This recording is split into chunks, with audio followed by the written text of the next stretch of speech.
So what do we do now? Israel has had it. I talked to the Prime Minister yesterday before I went on television, and I asked him, what would you like me to tell America, BB? He said three things. We're profoundly grateful to the American people for what you do to help the Jewish state. We couldn't be here without you. We're profoundly grateful to President Trump for his strong leadership. He also wanted me to urge the people of Iran to seize the moment to end the nightmare you've been living. And the third thing he wanted me to tell the American people is Israel is not going to live this way anymore. They're not going to raise their children in bomb shelters. They're not going to have their life interrupted daily by ballistic missiles coming from religious Nazis who want to kill all the Jews like Hitler. They're not going to put up with that. Regime change is coming to Iran one or two ways. The regime renounces what they've been doing since 1979 and change course, or it's replaced. To expect Israel to do anything else is offensive to me. All right, guys, so that is the disgraceful Lindsey Graham, who has stuffed his pockets from different organizations ranging from all the way from AIPAC to Saudi Arabian money to MIC. This guy takes money from everybody to spew bullshit and warmongering rhetoric towards specifically Iran, right? He's been doing this for years. And so it's funny how these people only are very concerned with what happens to Israel and very unconcerned what's going on here in America, right? Where motherfuckers are getting their Medicare slashed, right? So, one reason why I wanted to play this video, guys, is because there's a big divide between MAGA and then people like him, right? People who are being paid to shill for warmongers and genocidal terrorists within both our government and governments abroad. We do have a representative in Israel by the name of Netanyahu who works with these people, right? And they kind of have his ass lit on fire. So if he stops the war, his ass is wheatgrass, right? They've blackmailed all our politicians, including Trump. So most of you guys think, oh, Trump's this big old tough motherfucker. You know, he's like, yeah. No, Trump's hanging out with Epstein and all these other guys for years. And, you know. Anyway, so Donald Trump announces a full, complete, and total ceasefire. He imposed it on Iran and Israel. Both Iranian and Israeli officials came out and said, we don't know what the fuck this guy's talking about initially. We know Israel's not going for it, right? Because they're trying to prolong the war in order to drag the U.S. into the war with Iran. Eventually, we find out that it is true that there were talks of a ceasefire and both parties agreed.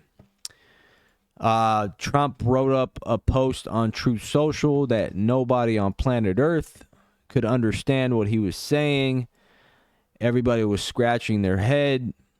What is this guy talking about? You know, he talked all this shit about Biden, and it looks like he's going senile. So let's read the post here, guys, because this is absolutely hilarious. Total ceasefire approximately 6 hours from now, when Israel and Iran have wound down and completed their progress. So get this: ceasefire 6 hours from now. Then he says for 12 hours, at which point the war will be considered ended. Officially, all these run-on sentences. I don't know where the sentence ends and stops. Officially, Iran will start the ceasefire, and upon the 12th hour, Israel will start the ceasefire.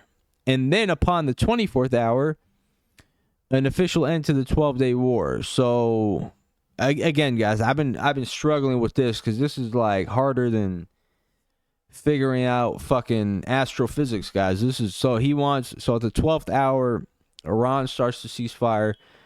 and then I guess he's given a 12-hour layover for Israel to strike. I don't know, man. I'm not even gonna bother with this shit. But so essentially, ceasefire started, which is, by the way, not a good look for not a good look for both parties, because Iran essentially was pounding Israel. They were flattening. I mean, they were destroying Tel Aviv, the entire Israeli infrastructure, the Haifa oil ports. They destroyed Unit 8200 Mossad. They destroyed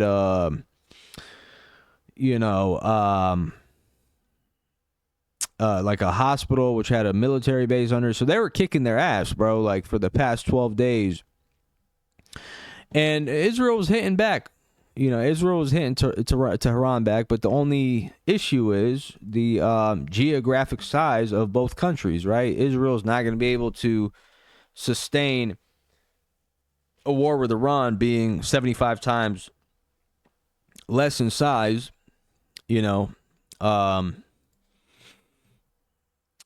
so essentially Israel was getting their ass kicked.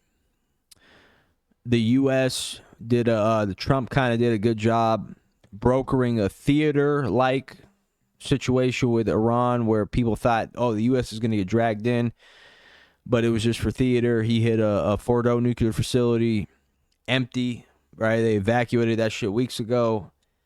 No damage. Iran retaliates and hits the Qatari air base, right? All the missiles were intercepted. So it was all a theater show. And Trump essentially looks like he wants to just drop Netanyahu, and obviously, he's not having that. And Netanyahu and his warmongering cronies, they're not getting what they want either, because if there's a ceasefire with Iran, that means no regime change, no the Middle East isn't lit up on fire with wars going on, and nothing really works out for either party, right? And so what's going on here now is, this ceasefire is obviously, we've seen this before in previous conflicts with Israel and Lebanon and Gaza. There's a ceasefire for a day, and then fighting continues like 48 hours later.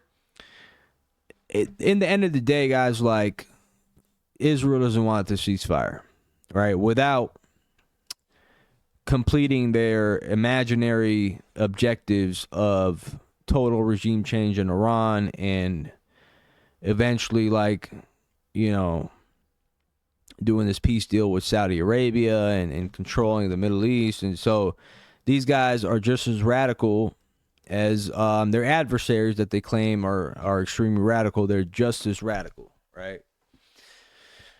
So J.D. Vance, right, made an interesting claim here, because there were initial reports, J.D. Vance is against Trump attacking Iran, and he was the only reason that Trump hasn't done it yet, and this and that bullshit, right?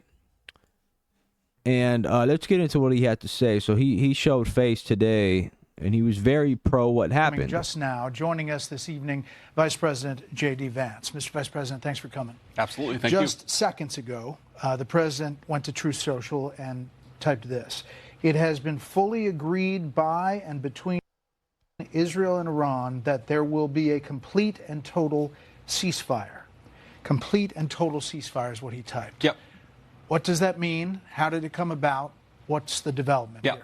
Well, we were actually working on that just as I left the White House to come over here. So that's good news that the president was able to get that across the finish line. I think what it means, Brett, is quite simple. First of all, the president, without, knock on wood, having a single American casualty, obliterated the Iranian nuclear program. We are now in a place where we weren't a week ago. A week ago, Iran was very close to having a nuclear weapon. Now, Iran is incapable of building a nuclear weapon with the equipment they have because we destroyed it. So that's a very, very big thing. Now, what that means, I think, is we have to talk to Iran and, of course, to Israel about what the future holds. Because while we have obliterated the Iranian nuclear program, our hope and our expectation is that they're not going to try to rebuild that program. And I think that's what the president is really trying to figure out here, is to build a long-term settlement here to where we can have peace in the region, where our regional allies and, of course, the American people, most importantly, can be secured, but where we can ensure that the destruction of the Iranian nuclear program that has already happened is not something they try to rebuild. Okay, again, like all news outlets, everybody's reported that the nuclear facility at Fordow was not obliterated. The uranium enrichment was already moved and evacuated a week before it actually happened.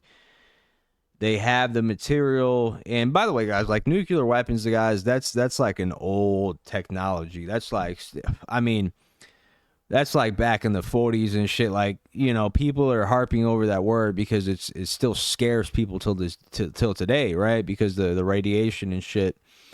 But essentially, like, they already have weapons that cause the same amount of damage, right, without all the radiation, and it just makes much more sense to use that. So people don't even really have to use a nuclear weapon anymore, right? You know, there's the whole, even the bunker buster bombs that they dropped on Fordow, you could say like the amount of pressure that was dropped was equivalent to about an atomic bomb, right? About 30,000 pounds or so, 30 to 40,000 pounds. Like, that's almost there. You know what I mean? So the one thing that they're looking for is regime change in Iran, which is practically impossible, right? Because, again, you got to think, like, Russia's not going to allow that, because not because they love the Iranians, but they're closely bordering to each other. You think Russia wants an adversary? China's bordering Iran too. Do you think they want an adversarial regime bordering them? Like, they want another Ukraine, right? So essentially, if the U.S. embarks on this adventure, eventually there's going to be, there's going to be several different actors involved in trying to maintain the regime in Iran, because it's, as much as people, you know, want to talk about, oh, well, why hasn't Iran got their weapon, the nuclear weapon yet and stuff, like, you know, that will keep people afraid of doing anything in Iran, just kind of like how North Korea is kind of allowed to do whatever they want. Well, guys, you got to remember, Russia has them on check for that shit too. You know, Russia doesn't want the guy who's subordinate or right under them, right? They don't want like someone that they kind of have, not really have control over, but they kind of have influence in a strategic military relationship with, to have a nuclear weapon, because one day they could be like, okay, go fuck off, Russia, right? So Russia is also not in favor of Iran having nukes or WMDs, right? Remember when Syria tried to get the WMDs? Russia didn't like that shit, right? So Russia, essentially, like, these countries are an extension of Russia's territorial military dominant enclave that they're trying to establish, you know. So as much as people want to say, like, oh, you know, Russia's sitting on the sidelines, they don't care about the Iran's regime change, it's false. It's false, right? It's false, guys. They do. Which is one of the reasons why Iran hasn't even built the bomb. Right? Because Russia's like, no, we don't want you to have the bomb. We want you to keep America at bay if need be. We'll help you with, you know, any missiles or any type of weaponry that you need, logistics, air defense, missile system. You gotta, because Putin said something interesting last time. He said that he suggested that Iran sign this pact with Russia so they can have, you know, they can build their air defense missile system and they were going to give him like the S-400 and like all this advanced air defense systems and stuff like that, and Iran rejected, right?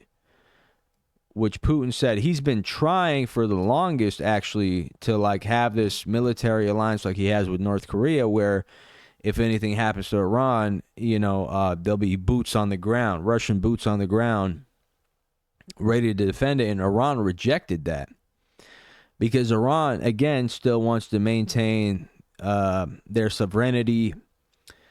And at the same time, Russia has a relationship with Israel, too, which is another thing where it's like, it's a little iffy for them. Like Russia, Putin stated, he said half of Israel speaks Russian. They're Russian citizens. So he has this relationship with Israel, and he has this relationship with Iran. Iran does not want to see Israel even exist, right? So it's a complicated relationship, but believe me, guys, China and Russia are not going to sit on the sidelines and watch the regime in Iran fall. Because that's geopolitically, if you're playing chess or you're playing any game, right? If this is a big old chess game, that's like knocking out, that's like you bringing the, you getting ready to checkmate the king, right? Because now you have Russia and Russia and China surrounded by a adversarial enemy, right, bordering them, a pro-Western enemy, where the U.S. can now install an air base in Iran, right? Can you imagine if they do that? Because that's what they do. That's what they pillage the shit, put the population under control, make it a pro-Western government, and put an air base on that shit. That's what they did in Iraq. That's what they did in Qatar. All over the Middle East, there's a U.S. air base, right, installed, ready for action. So Russia doesn't want that. China definitely doesn't want that. Iran doesn't want that. So everybody screaming about regime change is fucking stupid. That's literally why people are saying this will be World War III if America gets involved. Let's get into Gilbert Doctorow's reasoning behind the ceasefire, which I agree with wholeheartedly. There are possibilities to understand, however, that Iran is degrading the infrastructure of Israel. Its ports, Haifa, has suffered extreme damage. The main refinery there was set afire. We could believe there's been destruction of electricity generating in various parts of Israel. And of course, we have seen images, even on the BBC, of the destruction of whole residential blocks in Tel Aviv and Haifa and Beersheba and other places. My point is that Israel needs to sue for peace. Mr. Trump, by doing this seemingly terrible act of attacking the Iranian nuclear sites, has taken away from Mr. Netanyahu the whole argument or justification for continuing the war. He has allowed Mr. Netanyahu to say, we did it, Iran no longer has a nuclear program. And he is allowing Mr. Netanyahu to end the war by stepping out of the war in 2 or 3 days. And why would Netanyahu do that? Because his great Iron Dome, his 3 levels of air defense do not work. Even the BBC recognizes that Iran can strike any point in Israel at will without worrying about Israeli air defenses. Yeah, man. They better they better abide by that ceasefire, guys, because they're going to open up a Pandora box, and they're going to open up a Pandora box in that region, and they're going to be caught in a quagmire, all right, of different forces backing the Iranian regime, launching ballistic missiles, highly advanced, targeting any region in Israel, really, and also putting in danger U.S. bases bordering Iran and these other areas. And, we could even see them, again, there's been reports that the uranium has already been hit, and they pulled out of the IAEA agreement, and now a Russian official said, hey, they're enriching more uranium more than ever now. So they're probably at they're going to have the bomb in no time. And if cornered, similar to what Russia has threatened, we will nuke the fuck out of you. And then, I don't even want to fucking even think about that, to be honest with you. Anyways, man, let me know what you guys think in the comment section down below, man. Like, comment, and subscribe. We got to monitor this situation here, but we will keep y'all updated, man. Make sure to hit that subscribe button. Peace.